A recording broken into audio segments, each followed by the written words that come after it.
भारत की जनता ने मोदी जी को प्रधानमंत्री बनाया। मैं भक्त भारत देश का हूँ। आज 5 किलो राशन देकर एहसान का ठप्पा लगाते हैं। भारत वर्ष का बेटा हूँ, हरगिज डर नहीं सकता हूँ। मुझको मालूम है कि मरने के पहले मर नहीं सकता हूँ। जो कायर होकर दुश्मन के सामने झुक गया है, मर जाऊंगा लेकिन उसको नमन नहीं कर सकता। ऐसे उत्तर प्रदेश के सभी जिलों में कंपटीशन की तैयारी के IAS IPS के लिए ना संस्था बनवा दीजिए। प्रधानमंत्री मोदी की लगातार वाह वाह हो रही है। जब से मजदूर बाहर आए हैं तब से उनकी वाह वाह। मजदूर उनके लिए जो है हर हर मोदी घर घर मोदी बोल रहे हैं। अगर बात करें उपराष्ट्रपति की तो उपराष्ट्रपति धनखड़ जी बोलते हैं कि मोदी युग पुरुष हैं, लेकिन बहुत सारे लोग नाराज नजर आते हैं, जिनमें से एक फूलचंद जी भी हैं। फूलचंद जी, मोदी जी से इतना नाराज हूँ। मोदी जी कुछ सबसे पहले हमारे देश के प्रधानमंत्री हैं, आदरणीय हैं। हम उनको चच्चा कहते हैं, प्यार से उनको नमस्कार कर लेता हूँ। लेकिन अगर मैं भतीजा बल के बोलता हूँ, तर्क के साथ, सत्यता के साथ अपनी बात को रखूंगा। आप बताइए, सरदार वल्लभ भाई पटेल ने देश के लिए कम काम किया है? आज़ादी के बाद सारे राज्यों का जोड़ने का काम उन्होंने किया, इसीलिए वो सरदार वल्लभ भाई पटेल लोह पुरुष बोले गए। 1982 का वो दौर था, 83 का, जब उनके नाम पर अहमदाबाद में जो है स्टेडियम बनाया गया। अपना नाम घटे तो घटे, लेकिन मित्र का सम्मान, गुरुजनों का सम्मान, माता पिता का सम्मान कभी घटना नहीं चाहिए। अगर आदरणीय चचा जी ने मोटोरा स्टेडियम को नरेंद्र भाई के नाम से बना लिया है तो उसकी मैं कड़ी निंदा करता हूं। उसका परिणाम बड़ा युग पुरुष है मोदी जी। सुन लीजिए आप, उसका भी विश्लेषण कर दूंगा। उसका परिणाम ये होगा, उत्तर प्रदेश कृषि आधारित जीवन है, जहां पर साधने के लिए केशव प्रसाद मौर्य हारे हुए विधायक को भी उप मुख्यमंत्री बना के रखते हैं।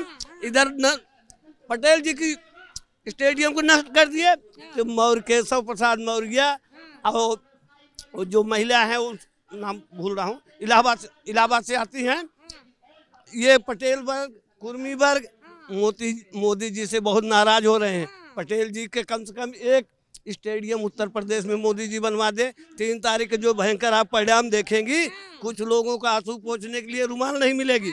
आपने पोल देखे हैं, नतीजे अभी आएंगे, लेकिन जो सर्वे चल रहा है उसमें बीजेपी 2 स्टेट में तो बिल्कुल आगे। ये गोदी मीडिया के जो सर्वे है ना, केजरीवाल को बताते हैं कड़ी टक्कर है, बड़े उतर सहार है, 3 सीट पे स्कूटर पे बैठा के भेज देते हैं। इस सर्वे का कोई माने नहीं रखता है। ऐसा नहीं है, युग पुरुष के बारे में आप ऐसा नहीं बोल सकते। क्षितिज तक सौर गुजेगा, स्वयं दिनमान बदलेगा, उतारो भारती की आरती तो सम्मान बदलेगा।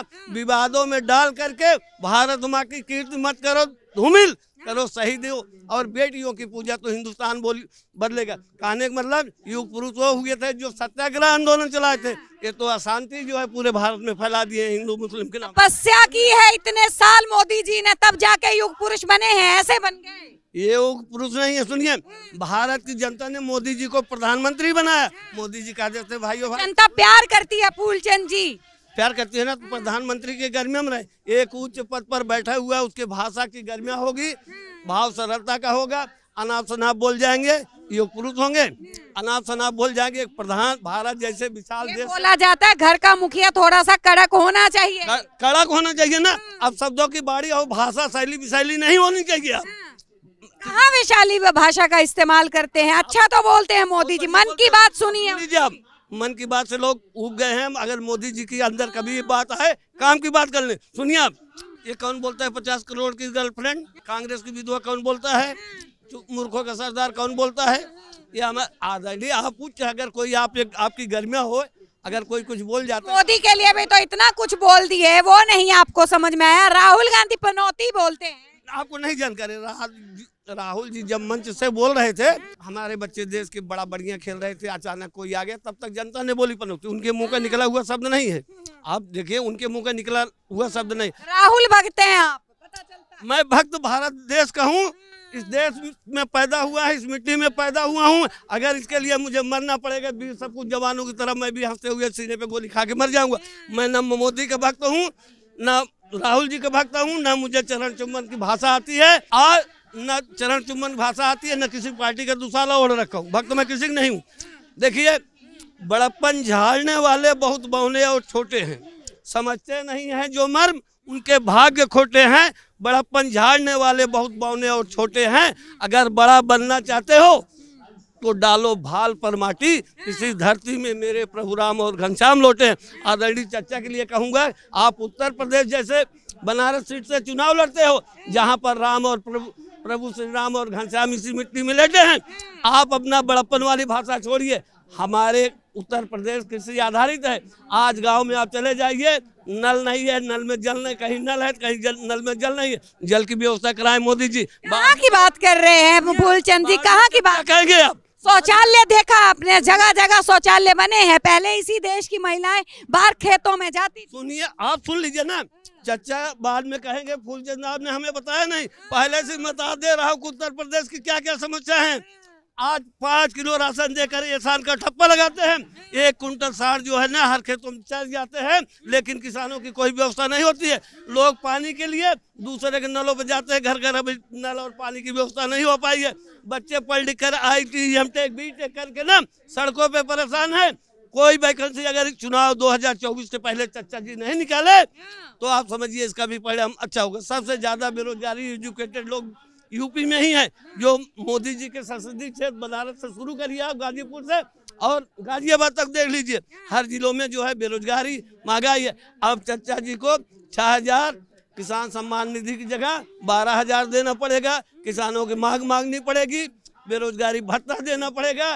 चर्चा मैं आपको बता दे रहा हूँ, अन्यथा 2024 में आपके लिए यह चुनाव लोहे के चना चबाने के बराबर हो जाएगा। पूरा कांग्रेस की भाषा बोल रहे हैं। मैं भारतवर्ष का बेटा हूँ, हरगिज डर नहीं सकता हूँ। मुझको मालूम है कि मरने के पहले मर नहीं सकता हूँ। जो कायर होके दुश्मन के सामने झुक गया है, मर जाऊंगा लेकिन उसको नमन नहीं कर सकता। कांग्रेस भी भारत के लिए जो है कम नहीं किया है।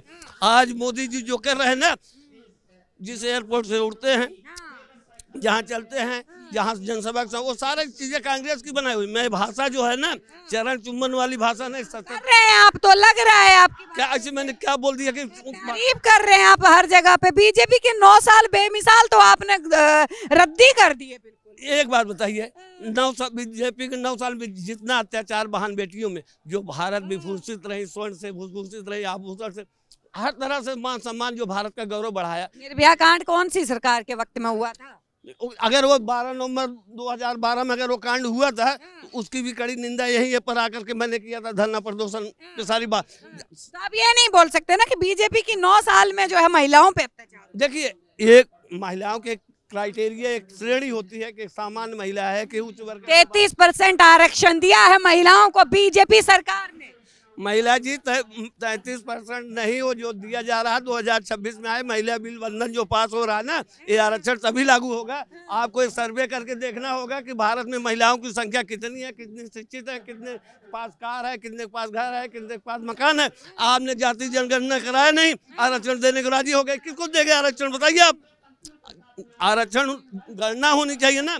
अब बिहार से जो जाति जनगणना की लौ निकली है वो उत्तर प्रदेश, मध्य प्रदेश, राजस्थान और तो नीतीश कुमार ने वहां पे एक धर्म के लिए छुट्टियां कर दी, दूसरे धर्म की छुट्टियां कैंसिल कर दी। देखिए, सप्ताह में 7 दिन होते हैं, उन 7 दिनों में किसी दिन भी आप छुट्टी कर सकते हैं। कहीं कहीं भी देखिए शुक्रवार सरकारी छुट्टी घोषित कर दिया। इस्लामिक स्टेट बनाने चले, जनता बोल रही है। सरकारी आक्रोश बहुत है फूलचंद जी, जनता में आक्रोश है। तो बीजेपी से उम्मीद लगाए बैठे हैं कि 24 में आएंगे तो कल्याण होगा। जब आए तो आप बताइए, हमारे चचा जी इतनी उम्र में हम और बहम के शिकार होते जा रहे हैं। अब शब्दों के जो है बौछार करते जा रहे हैं। जनता की नज़र में किस तरह से हमारे देश का प्रधानमंत्री, कम बोलिए, थोड़ा बोलिए, काम की बोलिए। आप अनाप बोल जाएंगे। छू मंतर, हाँ आप हमारे देश के प्रधानमंत्री हो, जादूगर बंगाल वाले नहीं हो। छू मंतर का शब्द जो है प्रधानमंत्री के लेवल के नीचे का है। एक छोटा आदमी बोले छू मंतर, लेकिन हमारे देश का प्रधानमंत्री बोले। मूर्खों के सरदार इसी देश में राहुल के साथ भी जुड़े हुए लोग बहुत तमाम हैं, उनकी भावनाओं को आहत नहीं पहुंचता है। शब्दों की अपनी गरिमा हो, भाव सरलता का बना रहे। सबको हम कहते हैं, हम भी आपके सामने बोलते हैं, उनको चचा को प्रणाम करता हूँ, नमस्कार करता हूँ, फिर बोलता हूँ। पीएम मोदी को चचा बोल रहे हैं। तो चचा तो हमारे है ही है, चचा तो हमारे है। चाचा भतीजे की लड़ाई हो गई, फिर आप बीजेपी को कहा? नहीं, बीजेपी देखिए, हम आपसे कह दिए हैं कि देश की एकता और अखंडता हमारे देश की बनी रहे, हमारे देश की संस्कृति और सभ्यता कभी धूमिल न होने पाए। हमारी बेटियों का सम्मान जब होगा, हमारी बहनों का जब सम्मान होगा, किसी भी इंसान के लिए ना, इंसान से भगवान बनने में उसे देरी नहीं लगेगी। श्री राम की कृपा है मोदी के ऊपर, जन जन पर कृपा है, हर एक पे भगवान श्री राम की कृपा है, चाहे वो हिंदू हो, चाहे मुस्लिम हो, चाहे सिख ईसाई हो, ठीक है। श्री राम की कृपा हुई तो न जाने कितने कितने काम हो गए। हम कहते हैं कि उनके ऊपर कृपा नहीं है, लेकिन अब सुकन के जो शब्द चिपके हुए हैं, सावधानी रखें हमारे चचा जी। 2024 के चुनाव के पहले अगर कोई अपनी घटना हो जाएगी तो लोग फिर वही शब्द को जो है माथे पे चिपका देंगे। सतर्कता भी रहना पड़ेगा, सावधानी भी रखना पड़ेगा, सोच समझ करके बोलना पड़ेगा। इसलिए आगामी समय जो है चुनौतियों से हमारे चर्चा के लिए भरा हुआ है। हमारे दुश्मन भी चारों तरफ घिरे हुए हैं, दुश्मन का नहीं मतलब विपक्षी दल वाले, वो भी घिरे हुए हैं।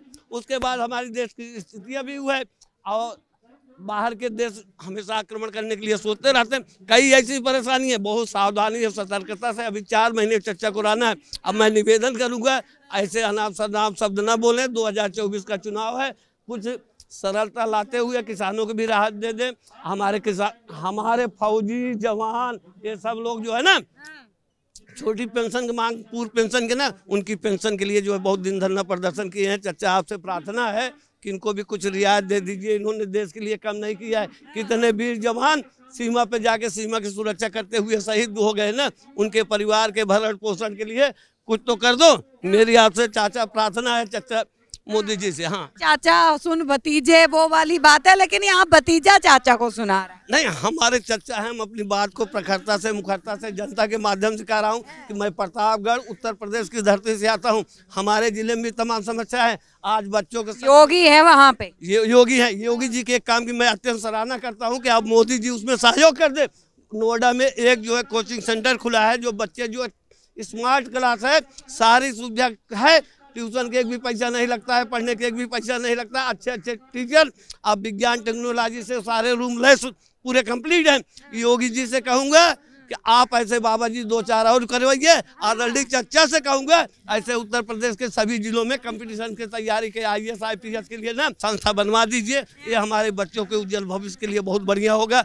आज हमारे बच्चे इलाहाबाद पढ़ने जाते हैं, कोटा पढ़ने जाते हैं कोचिंग करने ना, तो उससे एक राहत मिलेगी। जब हमारा देश के बच्चे पढ़े लिखे शिक्षित होंगे, संस्कारवान होंगे ना, तो भारत की गौरव गाथा और कीर्ति जो है पूरी दुनिया में फिर फैल जाएगी। बहुत बहुत धन्यवाद फूलचंद जी। तो देखिए फूलचंद जी ने अपने चच्चा यानी के PM मोदी से कुछ अपील करी है, तो PM मोदी जी जरा फूलचंद जी की इस समस्या का भी समाधान कर दिया जाए। बने रहिए हमारे साथ, देखते रहिए सौगंध टीवी। आप देख रहे हैं सौगंध टीवी, सौगंध वतन की।